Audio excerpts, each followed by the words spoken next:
Your Steve Jones Show podcast is loading now. The Steve Jones Show podcast is sponsored by Purdy Insurance. Visit Purdy Insurance on Market Street in Sunbury or visit online at purdyinsurance.com.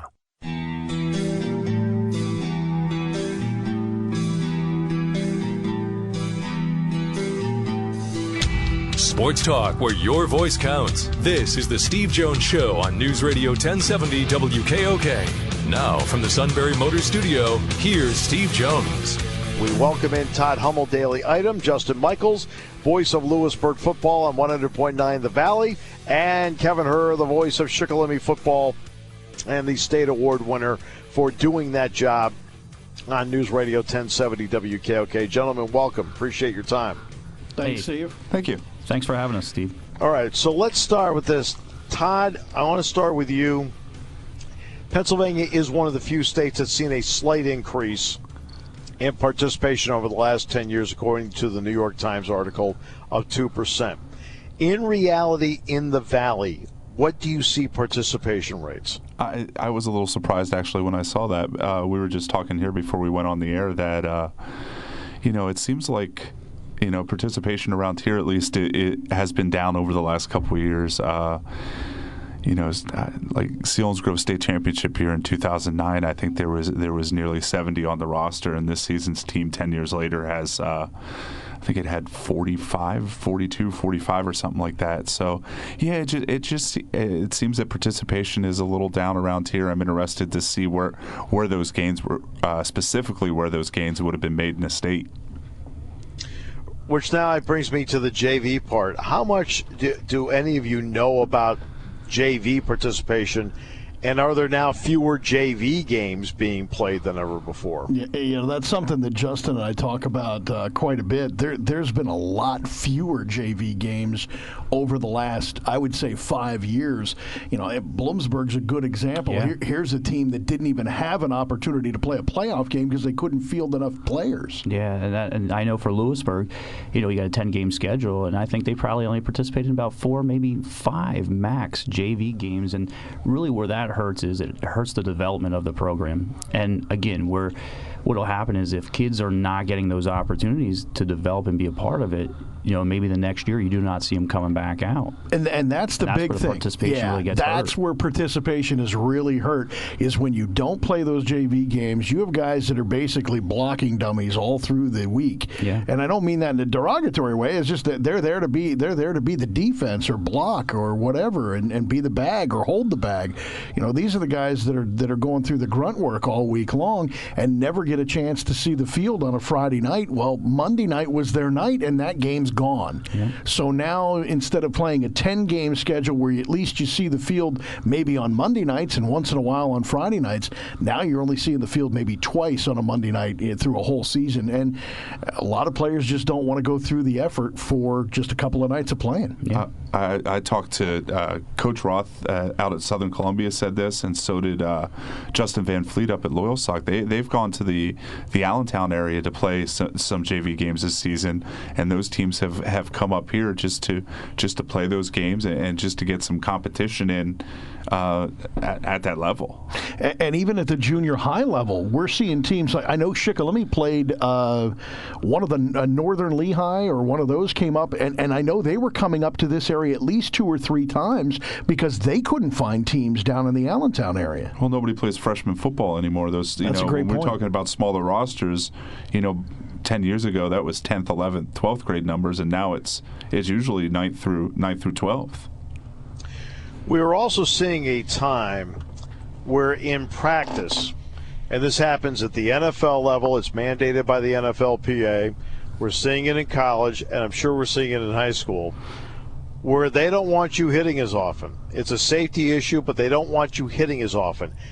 In the opinion of the three of you, is it affecting in any way the quality of the game you see on Friday night?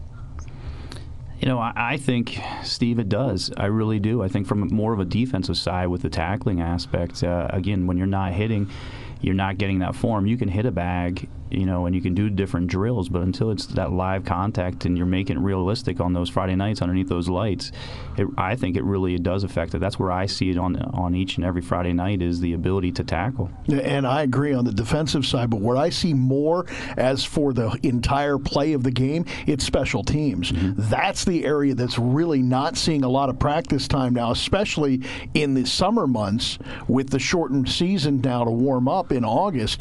You're not seeing teams, especially early in the year, practicing kickoffs, kick returns, punt returns, those type of things. I think it's in the special teams is where you see the fundamentals really fall, not just tackling, but everything. And that's something we were just talking beforehand as we went on, is just with the governing body, the PIAA, to when they allow you to start your practice to that first competition. It's such a short period of time. Right now, you get that first week of heat acclimation. That's right. And then you get a week of practice basically going into the first competition. You're allowed one scrimmage, and then that following week, you're underneath the lights, regular season. So as far as preparation, it's pretty tough, to get on the page. So guys aren't really hitting the peak until, week 8, 9, 10 of the high school season. Right, yeah. Well, the other part of that is, they had a chance to keep the second scrimmage, and I think they decided that they wanted to expand the playoffs. And I think I talked about this in a column a couple weeks ago. I think in hindsight that was probably a bad decision. I think that that second scrimmage right now is probably more important to the sport than these expanded playoffs. That first scrimmage was always. The first scrimmage was always like 20 plays, moving on.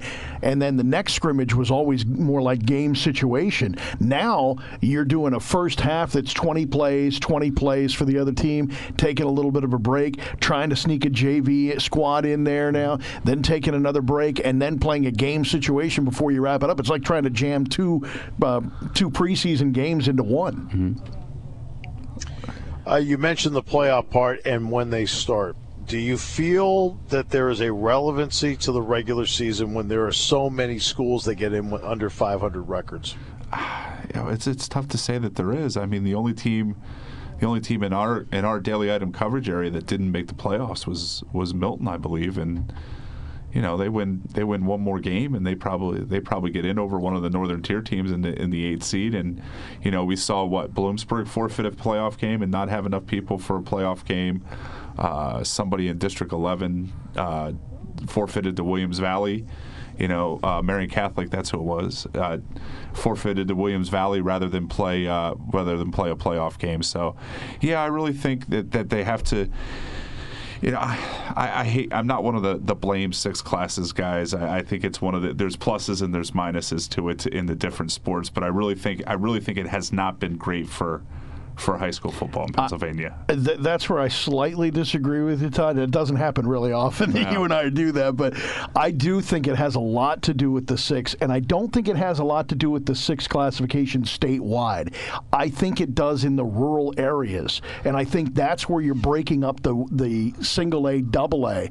I mean, I look at Shikellamy playing 4A football, and playing 5A basketball.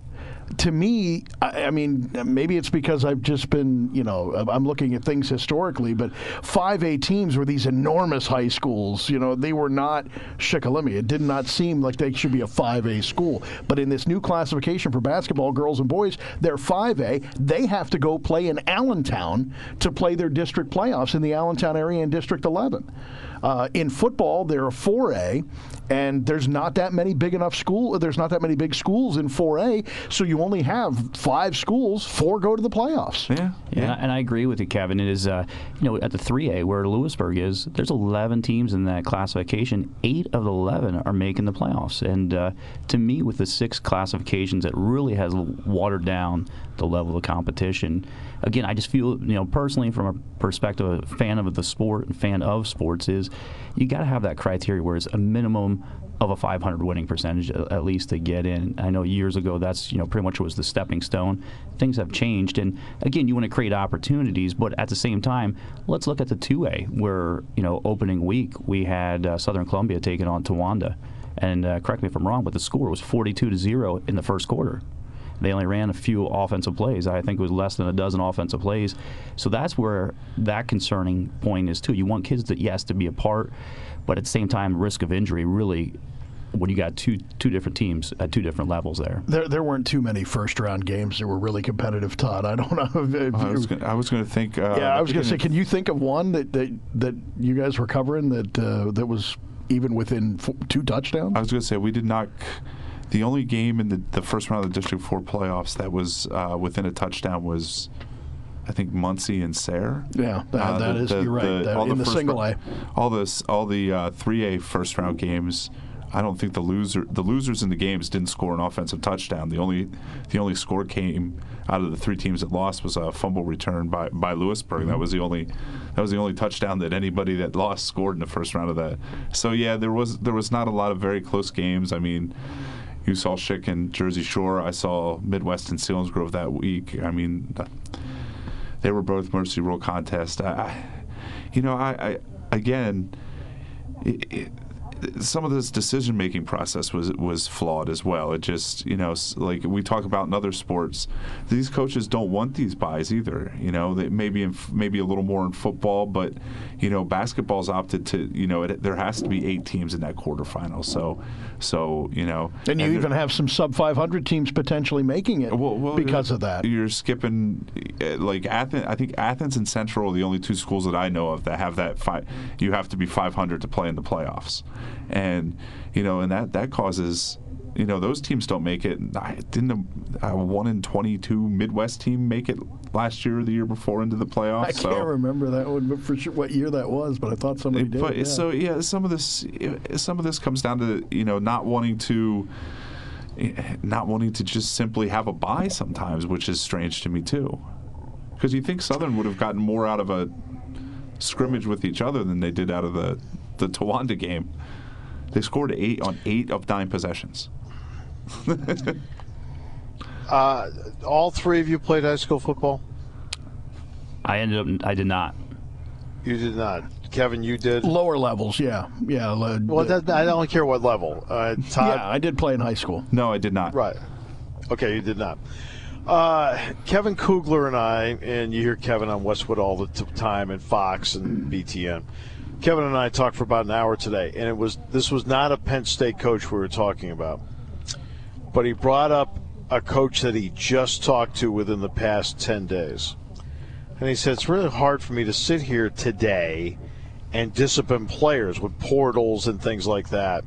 He said along the way, he says in terms of discipline or running them or anything like that, when the 3 of you talk to coaches, do they give you the same impression that they've had to change how they coach? I could tell you right now just from looking at practices that I've seen and what I experienced, oh yeah. I mean, now that's been 20, 30 years. That's like 30 years ago, but there's a lot that's changed. I mean, I don't really see teams running sprints like we used to run. I still have nightmares of sprints. We're still waiting for you to finish the first one. Yeah, I think most of my teammates are too. There's no screamers anymore. I'm trying to think of. Well, you can't. I'm trying to think of a high school coach that I had, even in I graduated high school in 1993, that would survive in the current era, between Bill Scott, Jim Bettle at the time, Glenn Fogel at Mifflinburg back then. Sure.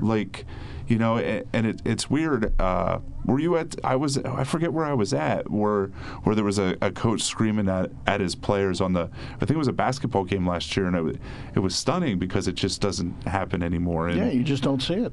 We've had that controversy around here with Danville, where Kevin and I have discussed this ad nauseum. Where I've certainly had. I played basketball. I've been doing this for 30 years. I mean, I've certainly heard worse than what happened at Danville, but nowadays you can't say that to kids, and that.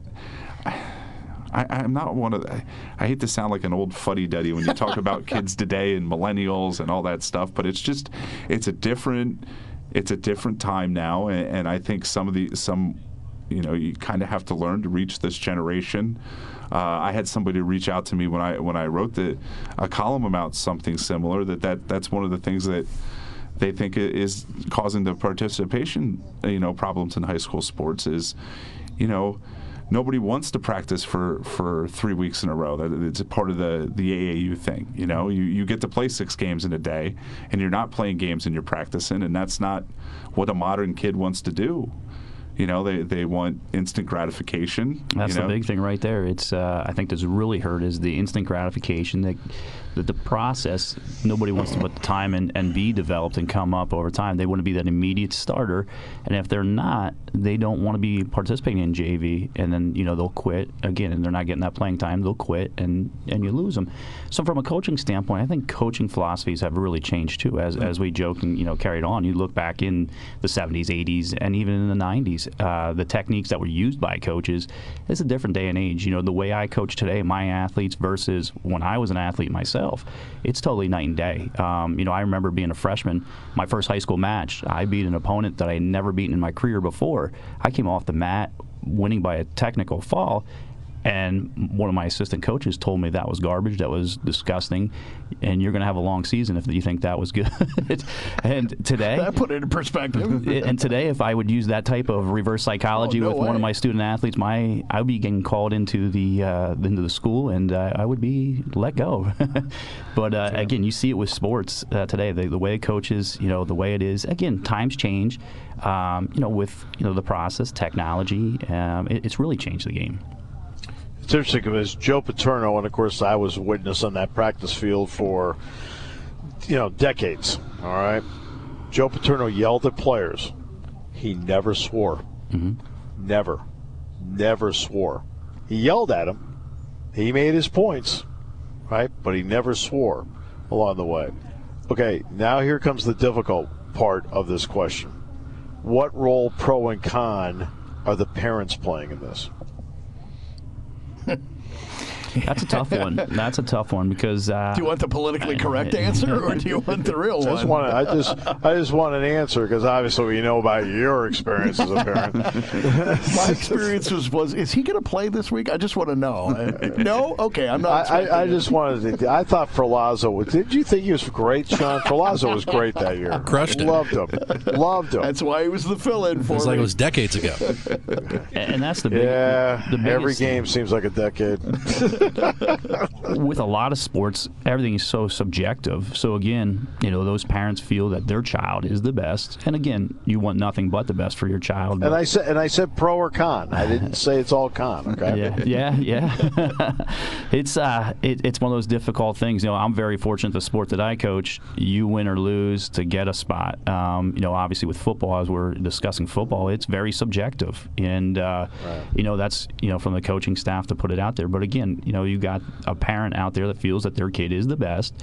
They're not at practice every day. They don't see the contributions or the efforts that they're putting in. Great point. And that's the hard part. But, I think you just, as a coach, you got to really, at the beginning of the season, each and every season, let your parents know that, hey, listen, I'm doing a job that no coach is doing it for the money. Let's just put that out there right now. It's a year-round job at any level. If you're coaching football, especially a head high school coach, you're putting the time in the weight room in the off season, and you factor in the compensation. It's pennies on the dollar, even if it's that.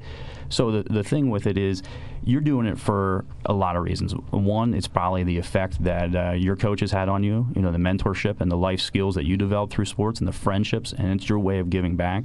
But again, I think you let the parents know, just from a standpoint, is you wouldn't be here if your best interest wasn't for the kids. And I think if somebody's in there for a lot of other reasons, then they're in it for the wrong purpose. I think the other part of that is, some of these administrations and school boards have to play a role in this as well. And I don't think when it comes to this parent-coach stuff that the school boards or the administrations probably give coaches enough support sometimes, and it really seems in this day and age that it's the parents always right, the students always right, and I think there has to be I think you have to kind of figure out a balance where, there's a way to take your problems about something so, nothing goes wrong, that, the coach is not being abusive. But I also think sometimes, as soon as there's a complaint, it's the coach's fault, and in no way does the child or the parent, playing any blame in it.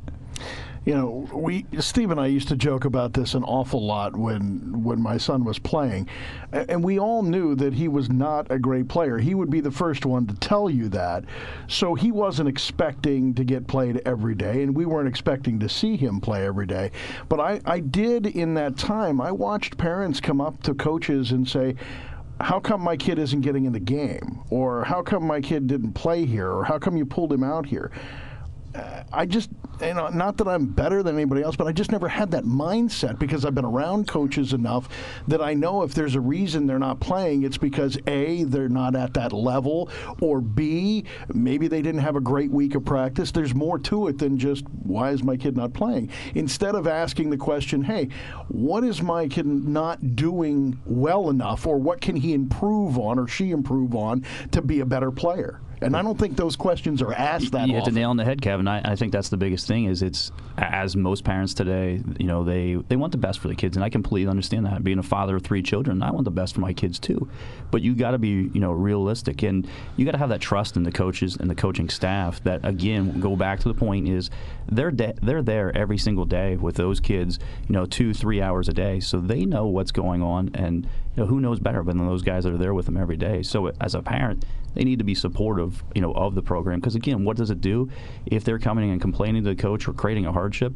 One, it could affect ultimately the whole program because they go and complain to a school board, and next thing you know, that coach is out. Then you have a transition, okay? And who does it affect? It doesn't affect just one. It affects the whole student body there. And then you have internal issues. Yeah, exactly. And then you have an internal separation issue. with the teammates. Absolutely. All right, let's take a break.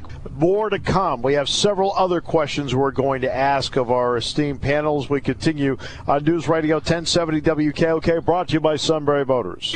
Taking your calls at 800-795-9565. This is The Steve Jones Show on News Radio 1070 WKOK. Now, from the Sunbury Motors studio, here's Steve Jones. Todd Hummel joining us from the Daily Item. Justin Michaels, the voice of Lewisburg football at 100.9 The Valley, and the award-winning Kevin Herr, the voice of Shikellamy football on News Radio 1070 WKOK. In recent years, is attendance up or down at games? Down. Yeah, I agree with Todd. It's definitely down. Some of the games this year, you look even when we host them on home, I look across the stands and some teams just don't travel. I was going to say, I think attendance might be for the home team flat, but I think for road teams, that is where I think there's definitely a downspin. So I guess the overall numbers would be down, but I see with Shikellamy, the home games are still as well attended as I can remember. The road team very sparse on that side.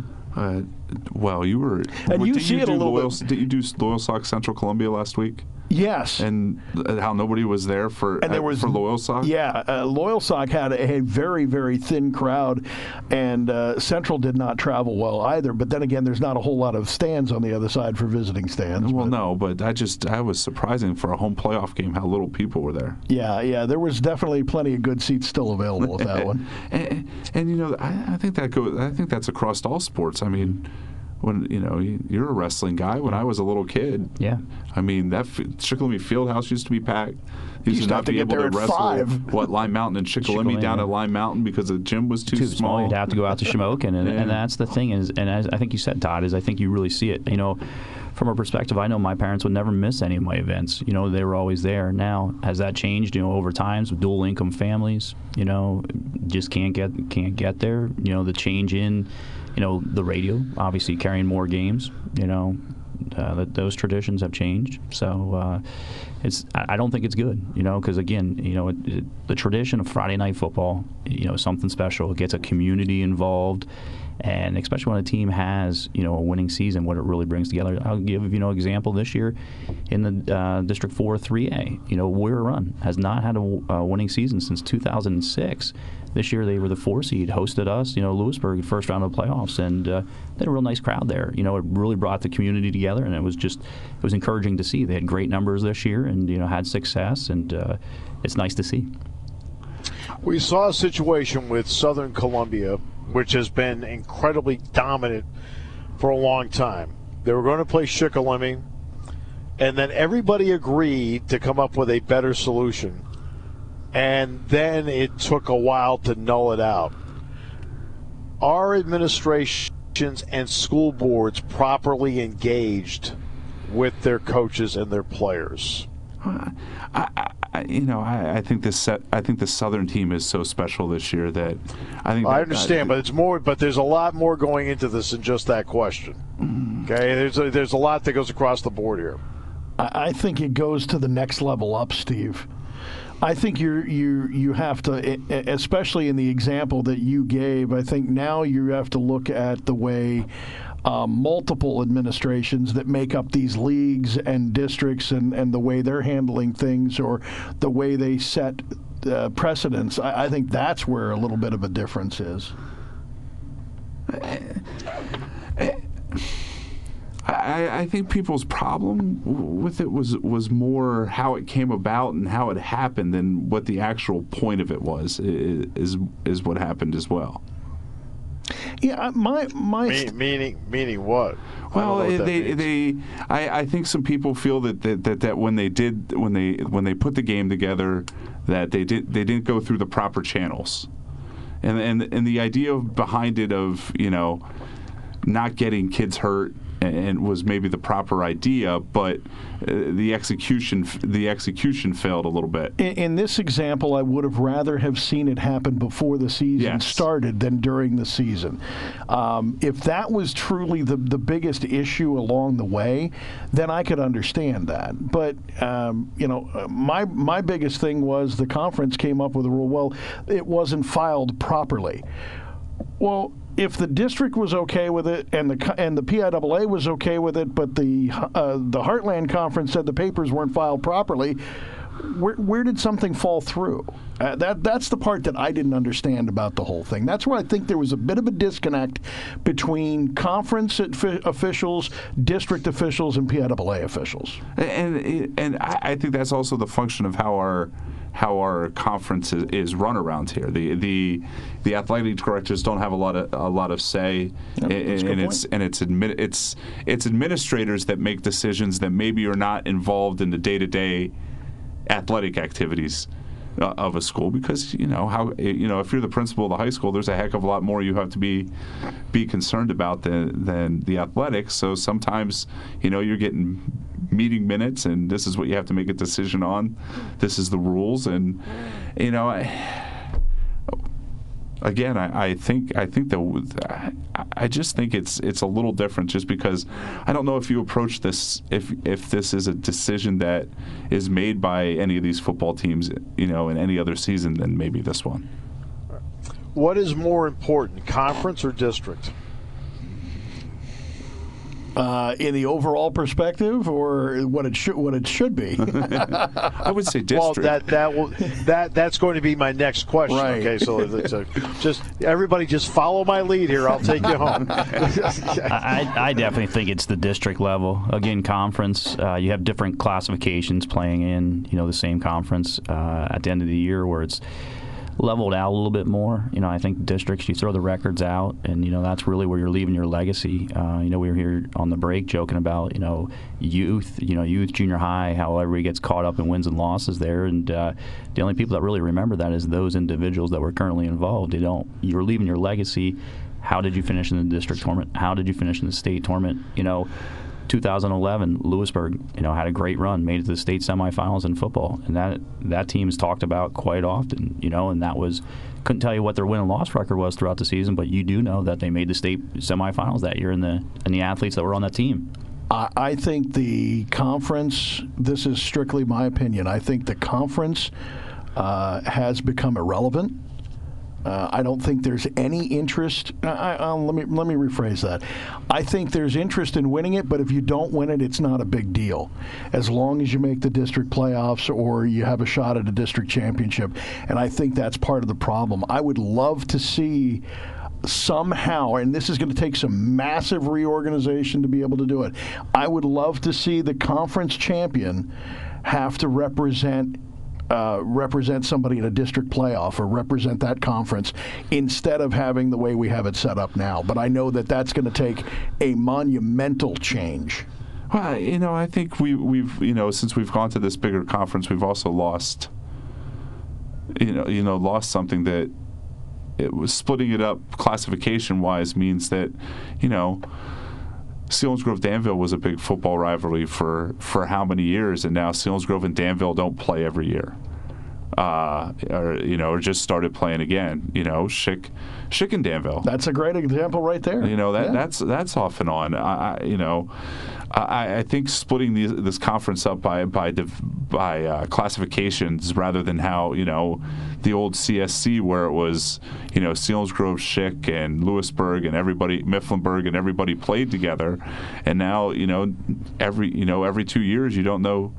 You might lose a rival for a while. I mean, we've been lucky to keep Southern Columbia and Mount Carmel for the most part. They've done a great job keeping, Mount Carmel and the Coal Bucket game too when those divisions split up. But, I think we've lost a little something in that as well. I think that's huge for the sport, is those rivalry games. You got to have it because it gets the communities involved, and you may not have a student athlete on the team or even coming up through the ranks, but again, it's that community pride and getting everybody out there on that Friday night, and it just brings everybody together, and that's how you build the sport. Which then brings to the next part. Idealistically, what should be more important, a conference championship or the districts? Idealistically. It's like I said, I know it's almost impossible to do, but I'd love to see you have to win a conference championship to make it to the next level, which would in this case be districts. A lot of things have to change for that to happen, though. Yeah, because nobody knows what the point thing means. Nobody does. Yeah, and the formula got harder. Yeah. It got harder to figure out. Of course it did. Of course it did, because non-football people were trying to think it up. I mean, I'm trying to create a spreadsheet, and even my spreadsheet can't calculate it right. No, I took one look at that formula last year, and that other people are going to have to figure that out for me. You know what this reminds me of, and this setup and what we're talking about right now is, I think, what we were talking about in the probably mid to early '90s when you could go Eastern Conference or you could go to the district championship, and then there was a point system that allowed you to go to the state playoff then. But everybody went Eastern Conference in this side of the state because it was all more prestige. Nobody went District 4, and then all of a sudden they said, nope, the only way through the state playoffs is through the district playoffs. And Eastern Conference has become irrelevant. It's become the other option. Well, it's where all the teams it's the NIT. Yeah. It's the 8 teams that don't make the district playoffs end up in the Eastern Conference. Yeah, and because of the breakdown the way we have it now, you end up with a 1-9 team or a 2-8 team in the Eastern Conference. Actually, Schick would have made it last year, right? If they would have wanted to play in the playoffs. Yes. Yeah. Yes. Okay, so now when it comes to the state tournament, I was talking with George Landis a couple of years ago. He came over to talk to Jack Ham and me. And George stops by all the time. And at one point, Jack said, how many more games do you have to play? He says, well, to win the state championship, we're going to have to, win 6. Okay, so let's break that down. In other words, 38% of your season ends up being the playoffs. Are the playoffs too long, and do they need to be restructured? I think definitely. I think it becomes down to, and I hate to say this, but it comes down to more of a business decision by the governing body, by the PIAA, where I think it's more of the revenue driver at the gates. It's a little-known breakdown when you look at the brackets that the Mount Carmel Southern Columbia game is a District 4 championship game, but it's also a first-round state playoff game. I was going to say, so it's a 3A championship game. Yeah, 3A is the same way. Montours with yeah, same way. Yeah, that's the same way because of the way it is. So it's like if your district championship game is actually a state playoff first-round game, to me, there's something kind of messed up there. I think this goes back to. It partially goes back to the 6 classifications, and I also think it also goes back to maybe the districts are obsolete at this point too. Maybe that some of it needs to be redrawn a little bit because, especially since it's split this way, like there's hardly any Class A schools on the eastern side of the state, and there's a lot of Class A schools on the western side of the state. So that messes up the bracket, and the opposite is true in the big schools. All the 6A schools are either in the Pittsburgh suburbs, the Philly suburbs, Allentown, or Erie, and that ends up being, that ends up putting buys into these brackets that screws things up too. But yeah, the season is way too long, and they I can remember one of the Southern State title games ending on December 18th. So they've done a much better job of shortening the season, but I still think we flow way too much into winter sports. I mean, those Southern kids aren't getting to basketball or wrestling or anything like that until the first game of the season is already the first game of the winter season is the Friday night of the state football championships, and I think we need to get away from that. And Steve, to take that one step further, you have teams like Southern Columbia that are typically in a state playoff run, or at least think they will be on a regular basis, and they're usually right. They're actually backloading their basketball schedule, and while everybody else is wrapping up getting ready for districts, they still have 3 or 4 more games to play. Okay, so now we've sat here and we've identified a series of problems, all right, which has led to something that we cherish, still being exciting on Friday nights, but maybe doesn't have the same cachet it had 10 years ago. So if I were to sit you down in front of the district, sit you down in front of administrators, sit you down in front of the PIAA, and they said, look, let's brainstorm some ideas. As 3 people that are around it all the time, what are some ideas you'd like to come up with that you think, if implemented, could help? I think one of the things that would help is kind of what Todd said a few minutes ago. If we take out the district playoffs and start getting conference champions come in and start your state tournament with conference champions, that might be a way to at least not only shorten the season, but make those playoff games a little bit more competitive. I also think we didn't really hit on the safety factor of it, but I think they've made the game much safer, and I really think that they really have to do a better job of getting that out there. I agree. That it's not the they're not hitting as much. The kid, they know about concussions. You're not sending a kid getting his. Coaches know about concussions. You're not getting his bell rung, getting sent back in. You got to get the safety stuff out there. And again, I think like I said earlier, I think that getting that second scrimmage back is much more important than these expanded playoffs. It's just that, I think there needs to be a little more practice time at the beginning of the season, to make it a better product later on in the year. I agree. I think what you said, Todd, that's one of the things I just think the overall impression is education on the safety aspect. Obviously, at all levels, you start at the highest level with the NFL. They've recognized, the issue, the problem, a big topic of that CTE. Again, the reconditioning of helmets being done every year. It's a large expense, but obviously it's the safety, the different penalties, protecting the players, targeting. It's a big topic we talk about. So I think, again, they've taken the necessary steps to protect the athletes. But again, I think what they need to do is continue to push those areas and educate the parents to really, understand that you look at what are leading causes of concussions. Sport of soccer, non-traditional sport 20 years ago has really grown here in the United States and really starting to take numbers away from football in some degrees. But the opportunity for concussion in soccer is probably just as close, if not more, than a football player. the concussion numbers for soccer are actually higher. That's what I thought. I mean, a lot of people don't realize that. Now, again, you're not protected up top.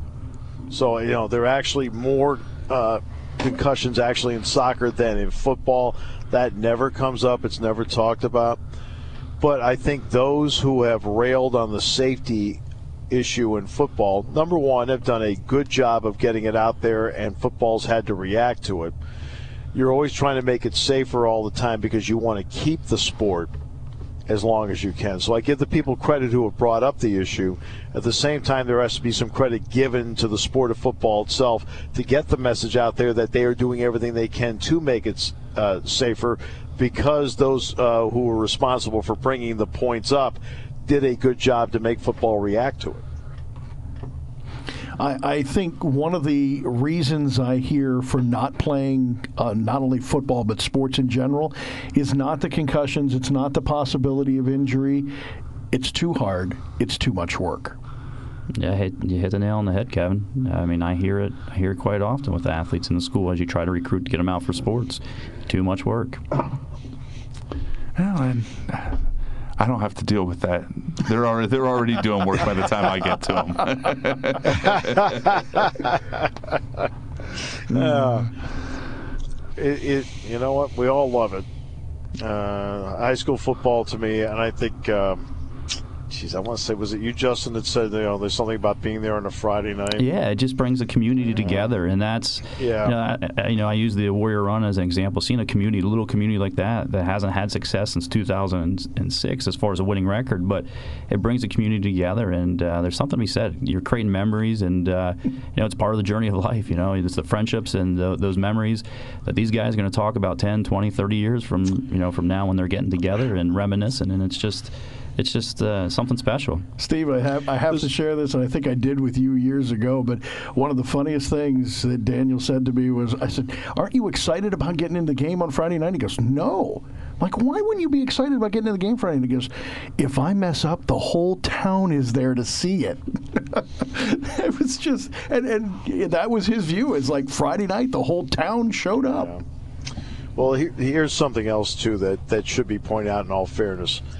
There are also more sports than ever before to participate in the high school Absolutely. level. Boys lacrosse, and so forth. It's not just the soccer issue when it comes to football. There are more sports than ever to dedicate themselves to. And I also think that you see fewer and fewer athletes playing multiple sports. It seems like at an early age they lock in on a sport, and then that's what they do. So, guys, this was a lot of fun. It was extremely informative. The three of you have a depth of knowledge that was very important to bring out. I think you made it an enlightening hour, and I appreciate the time you gave us today very, very much. Certainly. Thanks, Steve. Appreciate it. Yes, thank you very much, Steve, for the opportunity.